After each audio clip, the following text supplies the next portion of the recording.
ओम नमो भगवते वासुदेवाय।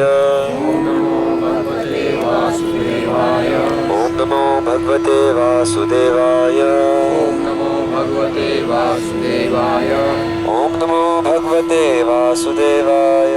ओम नमो भगवते वासुदेवाय। नारायणं नमस्कृत्यं नारायणं नमस्कृत्यं नरं चैव नरोत्तमं नरं चैव नरोत्तमं देवीं सरस्वतीं व्यासं देवीं सरस्वतीं व्यासं ततो जयमुदीरये। ततो जयमुदीरये। नष्टप्रायेषु अभद्रेषु नष्टप्रायेषु अभद्रेषु नित्यं भागवत सेवया नित्यं भागवत सेवया भगवति उत्तम श्लोके भगवति उत्तम श्लोके भक्तिर्भवति नैष्टिकी। भक्तिर्भवति नैष्टिकी। ग्रंथराज भागवतम की जय। स्कंद 4 अध्याय 8 श्लोक संख्या 36। अथ अपि अथ अपि अतः अतः मे मेरा मेरा अविनीतस्य अविनीत का अविनीत का क्षात्रत्वं तत्त्वं क्षत्रियत्व क्षत्रियत्वं घोरम घोरं असह्य असह्य उपेयुषः पेयुषः प्राप्त प्राप्त सुरुच्याः रुच्यः रानी सुरुचि का रानी सुरुचि का दुर्वचः वचः कटुवचन कटुवचन बाण है बाण है बाणों से बाण से न न नहीं नहीं भिन्ने इन्हें बेधा जाकर देखा जाकर श्रयते रहते रह रहे हैं रह रहे हैं हृदि विधि हृदय में। हृदय अथापि मे अविनीतस्य तथापि मे अविनीतस्य क्षात्रं घोरं पेयुषः तं घोरं पेयुषः सुरुच्या दुर्वचो बाणैर् सुरुच्या दुर्वचो बाणे न भिन्ने श्रयते हृदि। न भिन्ने शयते हृदि। हे भगवान, मैं आपके उपदेशों को ना मानने की धृष्टता कर रहा हूँ, किंतु यह मेरा दोष नहीं है। ये तो मेरे क्षत्रिय कुल में जन्म लेने के कारण है। मेरी विमाता सुरुचि ने मेरे हृदय को अपने कटु वचनों से क्षत विक्षत कर दिया है। अतः आपकी यह महत्वपूर्ण शिक्षा मेरे हृदय में टिक नहीं पा रही। तात्पर्य: कहा जाता है कि हृदय अथवा मन मिट्टी के पात्र सदृश है। एक बार टूट जाने पर यह किसी प्रकार जोड़ा नहीं जा सकता। ध्रुव महाराज ने यह उदाहरण श्री नारद मुनि के समक्ष रखा। उन्होंने कहा कि उनका हृदय विमाता के कटु वचन रूपी बाणों से इतना विद्ध हो चुका है कि अब उस अपमान का प्रतिशोध लेने की इच्छा के अतिरिक्त अन्य कुछ भी अच्छा नहीं लग रहा। उनकी विमाता ने कहा था कि वे महाराज उत्तानपाद की उपेक्षिता रानी सुनीति के गर्भ से उत्पन्न हुए हैं। अतः वे ना तो सिंहासन पर ना ही अपने पिता की गोद में बैठने के अधिकारी हैं। दूसरे शब्दों में, अपनी विमाता के अनुसार वे राजा घोषित नहीं किए जा सकते थे। इसलिए ध्रुव महाराज ने संकल्प किया था कि वे समस्त देवताओं में श्रेष्ठ, ब्रह्मा के लोक से भी श्रेष्ठ किसी लोक के राजा होंगे। ध्रुव महाराज ने अप्रत्यक्ष रूप से श्री नारद मुनि को बता दिया कि 4 प्रकार की मानवीय वृत्ति होती है: ब्राह्मण, क्षत्रिय, वैश्य, शूद्र। एक जाति की वृत्ति दूसरी पर लागू नहीं होती। श्री नारद मुनि ने जिस आध्यात्मिक वृत्ति का प्रतिपादन किया वह ब्राह्मण वृत्ति के अनुकूल भले रही हो, किंतु क्षत्रिय वृत्ति के अनुकूल नहीं थी। ध्रुव ने स्पष्ट रूप से स्वीकार किया कि उनमें ब्राह्मण जैसी विनयशीलता नहीं है। अतः वे श्री नारद मुनि के विचार दर्शन को स्वीकार नहीं कर सकते। ध्रुव महाराज के कथन से सूचित होता है कि जब तक बालक को उसकी प्रवृत्ति के अनुसार शिक्षित नहीं किया जाता, तब तक वह अपनी विशेष वृत्ति को विकसित नहीं कर सकता। यह तो गुरु या शिक्षक का कर्तव्य है कि बालक विशेष की मनोवैज्ञानिक गतिविधि का निरीक्षण करे और उसे किसी विशेष व्यवसाय में प्रवृत्त करे। ध्रुव महाराज को पहले से क्षत्रिय वृत्ति की शिक्षा मिली थी, अतः वे ब्राह्मण वृत्ति को स्वीकार करने हेतु तैयार नहीं थे। अमेरिका में ब्राह्मणों तथा क्षत्रियों के स्वभावों में अनुकूलता न होने के कारण व्यवहारिक कठिनाई उत्पन्न हो रही है। जिन अमेरिकी बालकों को शूद्र के समान प्रशिक्षित किया गया है, वे युद्ध भूमि में लड़ने हेतु सर्वथा अयोग्य है। अतः जब उन्हें सेना में सम्मिलित होने हेतु कहा जाता है तो वे इनकार कर देते हैं, क्योंकि उनमें क्षत्रिय वृत्ति नहीं रहती। समाज में इससे महान असंतोष है। यदि उन बालकों में क्षत्रिय वृत्ति नहीं है तो इसका अर्थ यह भी नहीं है कि वे ब्राह्मणोचित गुणों में प्रशिक्षित हैं। उन्हें तो शूद्र रूप में प्रशिक्षित किया गया है, अतः वे आक्रोश के कारण हिप्पी बन रहे हैं। किंतु जैसे ही वे अमेरिका में चलाए जा रहे कृष्ण भावनामृत आंदोलन में प्रवेश करते हैं, उन्हें ब्राह्मणोचित गुण अर्जित करने की शिक्षा दी जाती है, यद्यपि वे शूद्र की निम्नतम अवस्था को प्राप्त रहते हैं। दूसरे शब्दों में, चूंकि कृष्ण भावनामृत आंदोलन के द्वार सबके लिए खुले हैं, अतः लोग सामान्यतः ब्राह्मणोचित गुणों को प्राप्त कर सकते हैं। आज के समय की यही सबसे बड़ी आवश्यकता है, क्योंकि ब्राह्मण या क्षत्रिय बहुत ही कम है। केवल कुछ वैश्य हैं और अधिकांश शूद्र हैं। समाज का ब्राह्मण, क्षत्रिय, वैश्य तथा शूद्र में वर्गीकरण अत्यंत वैज्ञानिक है। मानव समाज रूपी शरीर में ब्राह्मण सिर है, क्षत्रिय बाहु है, वैश्य उदर है और शूद्र पांव है। इस समय शरीर में पांव तथा उदर रह गए हैं, बाहु या सिर नहीं है। अतः सारा समाज अस्त व्यस्त हो गया है। पतित मानव समाज को आत्मचेतना के स्तर तक उठाने हेतु ब्राह्मणोचित गुणों की पुनर्स्थापना की आवश्यकता है। तो नारद मुनि ने हालांकि कहा कि आपको यह अपमान भूल जाना चाहिए। जैसे हम भी बार बार चर्चा करते, तृणादपि सुनिचेन तरुरपि सहिष्णुना, कि सहनशील बनो, अमानी न मान देना, अपने मान की इच्छा मत करो, सबको सम्मान दो। लेकिन ये कौन सी वृत्ति है? ये वैष्णवों की वृत्ति है, और वैष्णवों की वृत्ति ब्राह्मण की वृत्ति से भी ऊपर होती है। तो ये तो अलग ही बात है जो चैतन्य महाप्रभु कहते हैं कि इतने सहनशील बन जाओ कि पेड़ से भी ज़्यादा सहनशील, और इतना बिल्कुल अमानी हो जाओ और सबको सम्मान दो और अपने आप को तिनके से भी नीचा समझो। तो ब्राह्मणों से भी विशेष ये भाव है, क्योंकि ब्राह्मण क्या है? ब्राह्मण का मतलब है कि शुनिचैव स्वपाके च पंडित समदर्शिना। पंडित का मतलब है ब्राह्मण जो सबको समान देख रहा है, तो वो हर जगह समानता देख रहा है, ब्रह्म। लेकिन वैष्णव क्या है? वैष्णव अपने आप को सबसे नीचे देख रहा है कि हर जगह भगवान है और मैं सेवक हूँ। तो हम लोग जो इस्कॉन में या वैष्णव संप्रदाय में, हमें वैष्णव बनने की शिक्षा दी जा रही है, और वैष्णव बनने के लिए पहले ब्राह्मण वाले गुण आएंगे, फिर ब्राह्मण से ऊपर वैष्णव बना जा सकता है। तो लेकिन हर एक का अलग अलग स्वभाव होता है, हर एक की अलग अलग वृत्ति होती है, और वृत्ति परिवर्तित होने में भी थोड़ा समय लगता है। जैसे हम देखेंगे, ध्रुव महाराज की वृत्ति अभी है क्षत्रिय वाली, लेकिन बाद में उन्हें लगेगा कि अरे ये मैंने क्यों किया। तो वृत्ति परिवर्तित होती है, लेकिन परिवर्तित होने के बाद भी थोड़े थोड़े पुराने गुण रह सकते हैं। जैसे ध्रुव महाराज की कथा में ही आगे आता है कि फिर जब उनकी माता के ऊपर कष्ट आया तो उन्होंने युद्ध भी किया यक्षों से, और फिर ब्रह्मा जी के समझाने पर माने। तो ये एक हृदय में या एक स्वभावगत वृत्ति होती है व्यक्ति की कि मैं कैसा हूँ, और ये पुराने कर्मों के कारण जन्म से मिलती है। कई बार जैसे हम चर्चा करते हैं कि भाई जन्म से तो सब शूद्र होते हैं और संस्कार से द्विज बनते हैं, संस्कार से ब्राह्मण बनते हैं, लेकिन पुराने कर्म भी तो हैं, और उन पुराने कर्मों के कारण भी कुछ ऐसे भारी भारी स्वभाव हैं जो कि आसानी से बदले नहीं जाते, या जो कि अपने आप स्फुरित हो जाते हैं। जैसे वो सुंदर एक उदाहरण देते हैं कि मोर के पंख में रंग कौन भरता है? कोई नहीं भरता। वो तो जैसे ही मोर आता है, उसका पंख निकलता है, तो उसके जो जो रंग है वो मोर के अनुकूल निकल जाता है। तो ऐसे ही हमारे पुराने कर्मों के कारण जैसे जैसे हमें जन्म मिला है, तो हमारी कुछ कुछ वृत्ति है, और उस वृत्ति को पहचान के हमें उसके अनुसार समाज में कार्य करना चाहिए। उससे समाज ठीक चलेगा, अन्यथा समाज गड़बड़ चलेगा। अभी जिसकी भी जैसी भी वृत्ति है, सब शूद्रों वाला काम करते हैं, क्योंकि ट्रेनिंग शूद्रों वाली मिलती है। अंदर से पहले से जो भी वृत्ति है, चाहे ब्राह्मण है चाहे क्षत्रिय है, लेकिन वो काम करेगा नौकरी, कि भाई कैसे अच्छे से अच्छी नौकरी मिल जाए।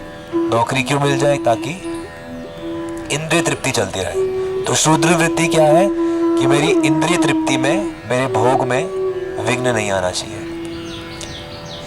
क्षत्रिय वृत्ति क्या है? क्षत्रिय वृत्ति कह रहे हैं, ये ध्रुव महाराज कह रहे हैं, अरे भोग, हालांकि उन्हें राजमहल से निकाला तो नहीं गया, उन्हें किसी बाकी आराम से रोका तो नहीं गया, लेकिन उन्होंने कहा कि अच्छा मुझे पिता की गोद नहीं मिलेगी, तो ये भोग क्या है? छोड़ दिए सारे भोग।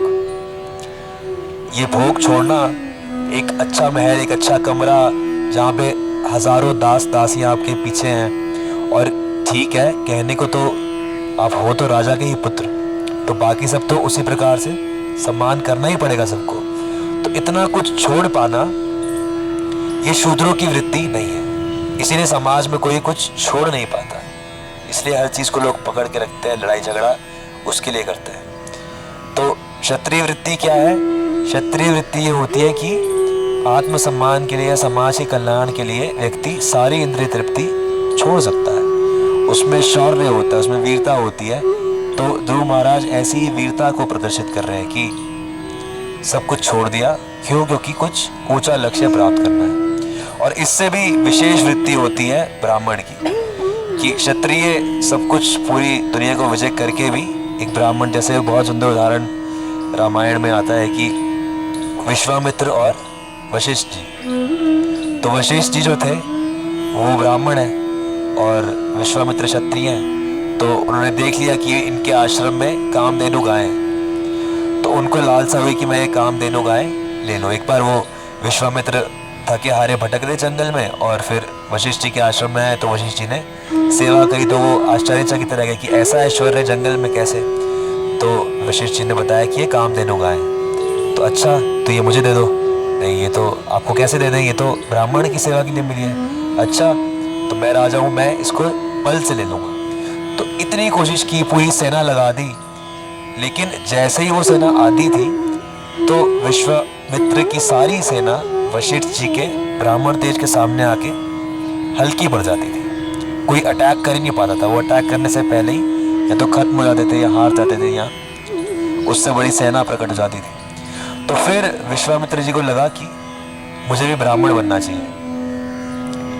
तो उन्होंने ब्राह्मण बनने की बहुत कोशिश की, बहुत तपस्या की, करते करते फिर मेनका के साथ भी गिरे और भी कितनी सारी चीज़ें हुई करते करते।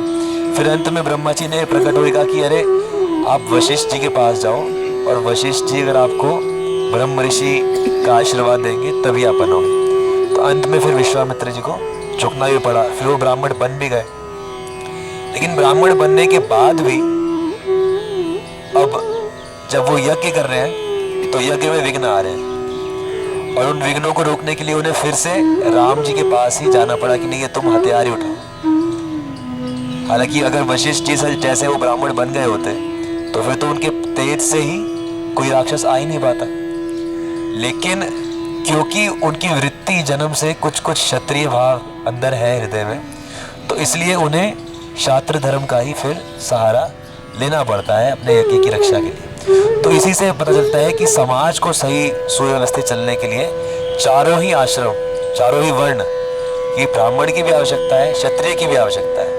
क्योंकि ब्राह्मण अगर सिर्फ ब्राह्मण, अगर शुद्ध ब्राह्मण है जैसे वशिष्ठ जी हैं, तो वो इतने सत्वगुण में है, जैसे नारद मुनि है, इतने सत्वगुण में है कि वो कुछ करेंगे ही नहीं। अच्छा, कुछ अपमान हुआ है, चलो कोई बात नहीं, चलो ये भी सहन कर लो, ये भी सहन कर लो। जैसे रावण का उत्पात, असुरों का उत्पात हो रहा है, लेकिन वशिष्ठ जी अपना आराम से अयोध्या में भजन कर रहे हैं कि यहाँ पे तो कुछ हो नहीं सकता, कोई चिंता की बात ही नहीं है। लेकिन विश्वामित्र के अंदर थोड़ा सा रजोगुण है, जो कि क्षत्रिय धर्म का प्रतीक है। तो क्षत्रिय ये देखता है कि अच्छा क्या बुरा हो रहा है, क्या गलत हो रहा है, उसको कैसे ठीक करना है, उसको कैसे समाज को ठीक रखना है। तो ये क्षत्रियों का काम है। और फिर उसके बाद सबके लिए भोजन पैदा करना, गोरक्षा करना, ये वैश्यों का काम है। और फिर बाकी सारे काम जो है वो शूद्रों के हैं। तो ये सब जो चीज़ें हैं समाज के लिए बहुत आवश्यक है। तो ध्रुव महाराज ये बता रहे हैं कि ये क्षत्रियों का स्वभाव है मेरे अंदर कि मैं मान सहन नहीं कर सकता। तो जो मान सहन नहीं कर पा रहा मतलब वो ब्राह्मण नहीं है, वो उसमें भी क्षत्रिय के कुछ कुछ रजोगुण है, ये रजोगुण का स्वभाव है। तो बुरा नहीं है। प्रभुपाद जी तो कहते हैं कि तीनों गुणों को भगवान की सेवा में लगाना है। थोड़ा सा रजोगुण है तो हाँ, ये प्रचार थोड़े से रजोगुण से ही होता है प्रचार कि अरे हाँ, ये लोग इतने कष्ट में हैं, इनको करना है। अगर तमोगुण नहीं होगा, नींद नहीं होगी, तो फिर व्यक्ति बाकी सेवा कैसे कर पाएगा। तो इसीलिए वैष्णवों के लिए है कि तीनों गुण जो है वो भगवान की सेवा में अच्छे से लगाए और हृदय में वैष्णव गुण जो है वो पैदा करने की कोशिश करें। ग्रंथराज श्रीमद् भागवतम की से कोई प्रश्न है तो चर्चा करें। कर्ण के अंदर भी आगे थी जो मतलब उनके पास है, परशुराम जी के पास वो लेने गए थे शिक्षा, जी, तो उसके अंदर भी तो ये गुण आ गया था कि भाई मतलब पीड़ा उसकी पाटा था।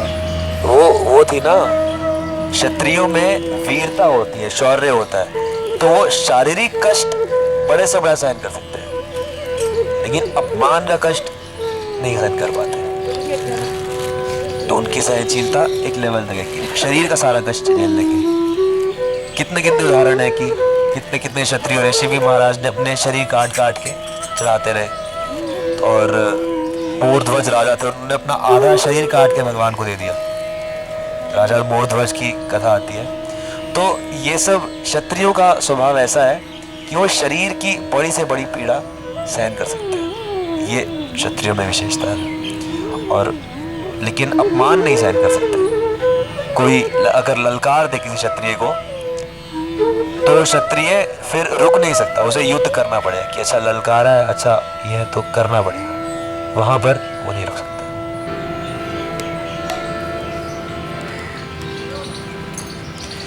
कृष्ण प्रेम मयि राधा,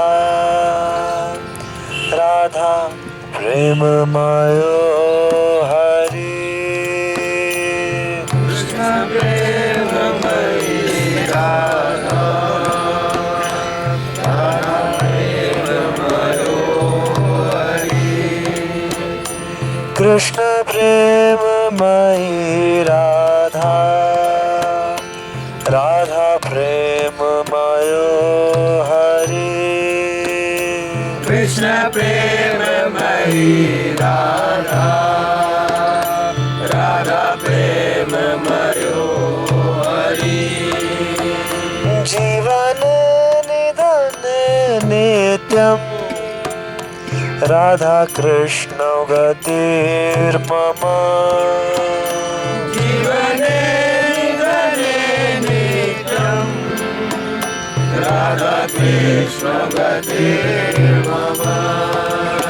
ओ जीवने निधने नित्यम, राधा कृष्ण गतिर्मम।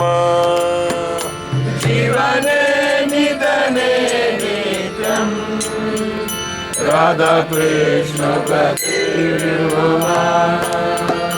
कृष्णस्य द्रविणं राधा, राधाया द्रविणं हरि। कृष्णस्य द्रविणं राधा, राधाया द्रविणं हरि। जीवने निधने नित्यं, राधा कृष्णौ गतिर्मम। जीवने निधने नित्यं, राधा कृष्ण गतिर्मम।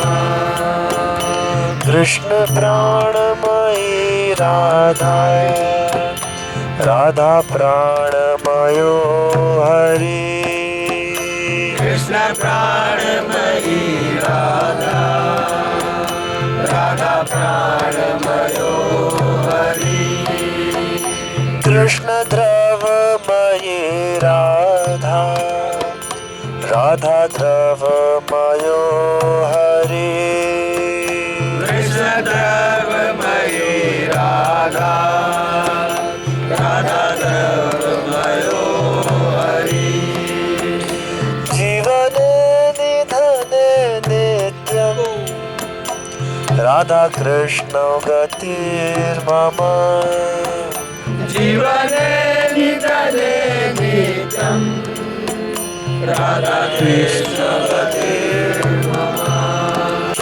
ओ जीवने निधने नित्यं, राधा कृष्ण मम जीवने निधने नित्यम् राधा कृष्ण भजे मम कृष्ण द्रवमयी राधा राधा द्रवमयो हरिः कृष्ण द्रवमयी राधा राधा द्रवमयो हरि कृष्ण गेह स्थिता राधा राधा गेह स्थितो हरिः कृष्ण के स्थितो राधा राधा के स्थितो हरि कृष्ण चित्त स्थिता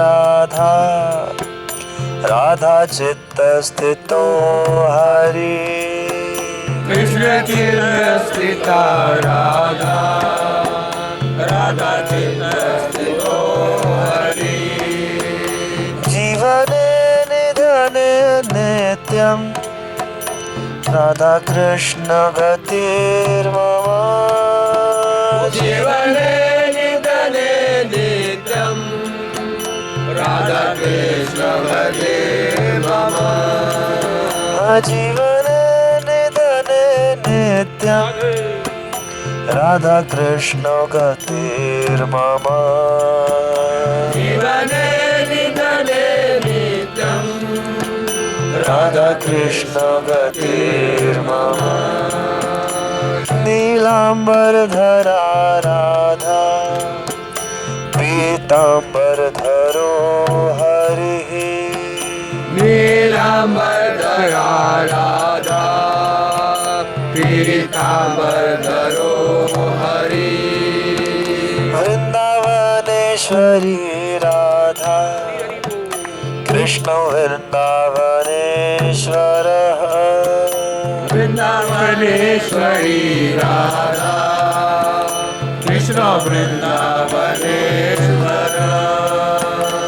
जीवने निधने नित्यं राधा कृष्ण गतिर्मम जीवने निधने नित्यम् राधा कृष्ण भजे मम जीवने निधने नित्यं राधा कृष्ण गतिर्मम जीवने निधने नित्यम् राधा कृष्ण भजे मम कृष्ण प्रेममयी राधा राधा प्रेममयो हरि कृष्ण प्रेममयी राधा राधा प्रेम